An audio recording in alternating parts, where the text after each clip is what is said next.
नमस्कार मित्रों, क्या मृत्यु के बाद पुनर्जन्म मिलता है? जानिए 10 रहस्य। जो जन्मा है वह मरेगा ही, चाहे वह मनुष्य हो, देव हो, पशु या पक्षी, सभी को मरना है। ग्रह और नक्षत्रों की भी आयु निर्धारित है और हमारे इस सूर्य की भी पुनर्जन्म की धारणा सिर्फ भारत के धर्मों में ही पाई जाती है, जबकि पश्चिम के धर्म 10 सिद्धांत को नहीं मानते हैं। परंतु सवाल यह एक 30 सेकंड में अगला जन्म उपनिषदों के अनुसार एक क्षण के कई भाग कर दीजिए। उससे भी कम समय में आत्मा एक शरीर छोड़ तुरंत दूसरे शरीर को धारण कर लेता है। यह सबसे कम समयावधि है।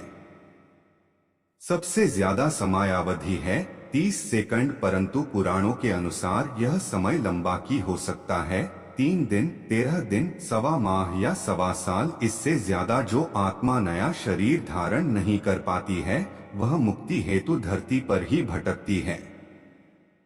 स्वर्गलोक चली जाती है, पितृलोक चली जाती है या अधोलोक में गिरकर समय गुजारती है।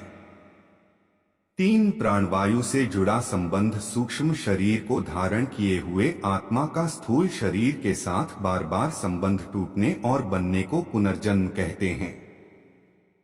इसका उत्तर जन्म के उत्तर में ही छिपा हुआ है।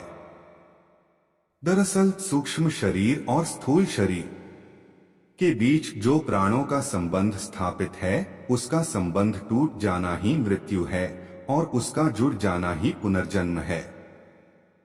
3 मुक्त जरूरी कर्म और पुनर्जन्म एक दूसरे से जुड़े हुए हैं। कर्मों के फल के भोग के लिए ही पुनर्जन्म होता है तथा पुनर्जन्म के कारण फिर नए कर्म संग्रहित होते हैं। इस प्रकार पुनर्जन्म के 2 उद्देश्य है। पहला यह कि मनुष्य अपने जन्मों के कर्मों के फल का भोग करता है, जिससे वह उनसे मुक्त हो जाता है। दूसरा यह कि इन भोगों से अनुभव प्राप्त करके नए जीवन में इनके सुधार का उपाय करता है, जिससे बार बार जन्म लेकर जीवात्मा विकास की ओर निरंतर बढ़ती जाती है तथा अंत में अपने संपूर्ण कर्मों द्वारा जीवन का क्षय करके मुक्तावस्था को प्राप्त होती है। 4 दूसरे जन्म की जाती है, पुनर्जन्म के बाद मिलती है। कौन सी योनि, यह सभी सोचते होंगे। जन्म को जाति भी कहा जाता है, जैसे उदाहरणार्थ वनस्पति जाति, पशु जाति, पक्षी जाति और मनुष्य जाति। कर्मों के अनुसार जीवात्मा जिस शरीर को प्राप्त होता है, वह उसकी जाति कहलाती है। यदि अच्छे कर्म किए हैं तो कम से कम मनुष्य से नीचे की जाति नहीं मिलेगी। बुरे कर्म किए हैं तो कोई गारंटी नहीं। 5 पुनर्जन्म पर शोध। गीता प्रेस गोरखपुर ने भी अपनी एक किताब परलोक और पुनर्जन्मांक में ऐसी कई घटनाओं का वर्णन किया है जिससे पुनर्जन्म होने की पुष्टि होती है।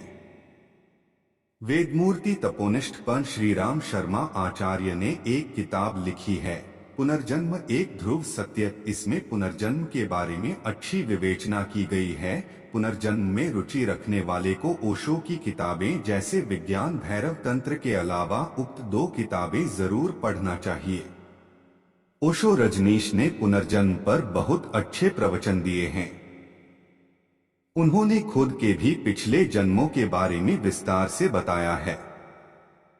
इसी प्रकार बेंगलुरु की national institute of mental health and neuro sciences में क्लिनिकल साइकोलॉजिस्ट के रूप में कार्यरत डॉक्टर सतवंत पसरिया द्वारा इस विषय पर शोध किया गया था। उन्होंने अपने इस शोध को एक किताब का रूप दिया जिसका नाम है glimpse of reincarnation, empirical study of cases in India.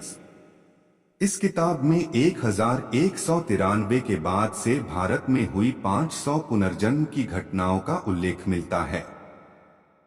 आधुनिक युग में पुनर्जन्म पर अमेरिका की वर्जीनिया यूनिवर्सिटी के वैज्ञानिक डॉक्टर इयान स्टीवेसन ने 40 साल तक इस विषय पर शोध करने के बाद एक किताब रिडंकारनेशन एंड बायोलॉजी लिखी थी, जिसे सबसे महत्वपूर्ण शोध किताब माना गया है। 6-8 कारणों से लेती आत्मा पुनर्जन्म। 1 भगवान की आज्ञा से भगवान किसी विशेष कार्य के लिए महात्माओं और दिव्य पुरुषों की आत्माओं को पुनः जन्म लेने की आज्ञा देते हैं। दो, पुण्य समाप्त हो जाने पर संसार में किए गए पुण्य कर्म के प्रभाव से व्यक्ति की आत्मा स्वर्ग में सुख भोगती है, और जब तक पुण्य कर्मों का प्रभाव रहता है वह आत्मा दैवीय सुख प्राप्त करती है। जब पुण्य कर्मों का प्रभाव खत्म हो जाता है तो उसे पुनः जन्म लेना होता है। 3, पुण्य फल भोगने के लिए कभी कभी किसी व्यक्ति द्वारा अत्यधिक पुण्य कर्म किए जाते हैं और उसकी मृत्यु हो जाती है, तब उन पुण्य कर्मों का फल भोगने के लिए आत्मा पुनः जन्म लेती है। 4, पाप का फल भोगने के लिए। 5, बदला लेने के लिए आत्मा किसी से बदला लेने के लिए पुनर्जन्म लेती है। यदि किसी व्यक्ति को धोखे से, कपट से या अन्य किसी प्रकार की यातना देकर मार दिया जाता है तो वह आत्मा पुनर्जन्म अवश्य लेती है। 6, बदला चुकाने के लिए। अकाल मृत्यु हो जाने पर। 8, अपूर्ण साधना को पूर्ण करने के लिए। 2, इस तरीके से जाने आप अपना पिछला जन्म, इसे जाति स्मरण का प्रयोग कहते हैं। इसके बारे में तो आपने पढ़ा ही होगा। जब चित्त स्थिर हो जाए अर्थात मन भटकना छोड़कर एकाग्र होकर श्वासों में ही स्थिर रहने लगे, तब जाति स्मरण का प्रयोग करना चाहिए। जाति स्मरण के प्रयोग के लिए ध्यान को जारी रखते हुए आप जब भी बिस्तर पर सोने जाएं तब आंखें बंद करके उल्टे क्रम में अपनी दिनचर्या के घटनाक्रम को याद करें। जैसे सोने से पूर्व आप क्या कर रहे थे, फिर उससे पूर्व क्या कर रहे थे, तब इस तरह की स्मृतियों को सुबह उठने तक ले जाएं। दिनचर्या का क्रम सतत जारी रखते हुए मेमोरी रिवर्स को बढ़ाते जाएं। ध्यान के साथ इस जाति स्मरण का अभ्यास जारी रखने से कुछ माह बाद जहां मेमोरी पावर बढ़ेगा, वहीं नए नए अनुभवों के साथ पिछले जन्म को जानने का द्वार भी खुलने लगेगा। जैन धर्म में जाति स्मरण के ज्ञान पर विस्तार से उल्लेख मिलता है। इसके अलावा योग में अष्ट सिद्धि के अलावा अन्य 50 प्रकार की सिद्धियों का वर्णन मिलता है। उनमें से ही एक है पूर्वजन्म ज्ञान सिद्धि योग। इस योग की साधना करने से व्यक्ति को अपने अगले पिछले सारे जन्मों का ज्ञान होने लगता है। यह साधना कठिन जरूर है, लेकिन योगाभ्यासी के लिए सरल है। सम्मोहन क्रिया से भी पिछला जन्म जाना जा सकता है।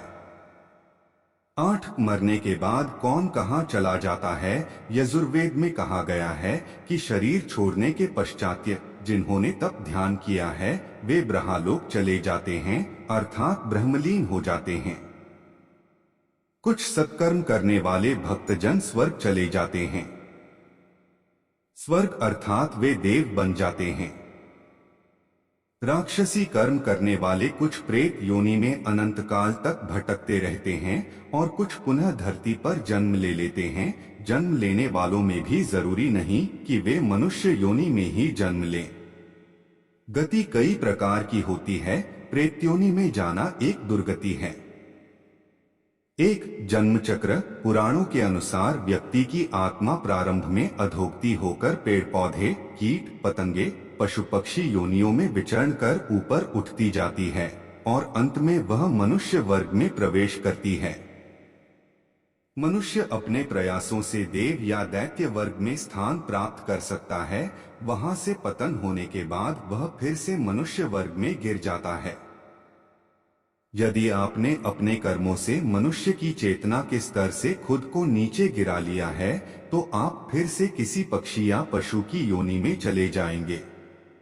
यह क्रम चलता रहता है, अर्थात व्यक्ति नीचे गिरता या कर्मों से ऊपर उठता चला जाता है।